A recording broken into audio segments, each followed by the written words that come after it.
আপনারা হয়তোবা জানতে চান এরকম ভিডিও কিভাবে তৈরি করতে হয়। তো চলুন আমি আপনাদেরকে দেখিয়ে দেই কিভাবে এই ধরনের ভিডিও তৈরি করতে হয়। তো সর্বপ্রথম আমরা ইনশটে চলে যাব, প্লাস আইকন থেকে ক্লিক করে আমরা একটা ব্ল্যাঙ্ক ব্যাকগ্রাউন্ড নেব। তো ব্যাকগ্রাউন্ডটা একটু বড় করে নেই।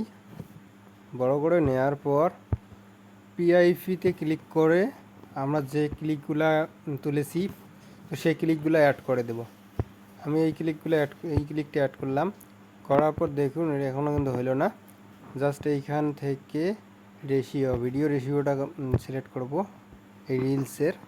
তো রেশিওটা বড় করে ভিডিওটা বড় করব, করার পর নিচের দিকে একটু নামাবো। নামানোর পর আবার একটা ভিডিও অ্যাড করব। তার জন্য আবার পিএলপিতে ক্লিক করে যোগ করব।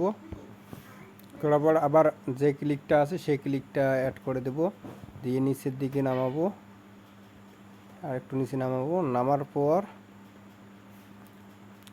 অ্যাডজাস্ট করার পর পিআইপিতে আবার ক্লিক করব, আবার একটা ক্লিক নিব। এইভাবে আপনারা 3-4টা ক্লিক একসাথে করে ভিডিও রোল করতে পারেন।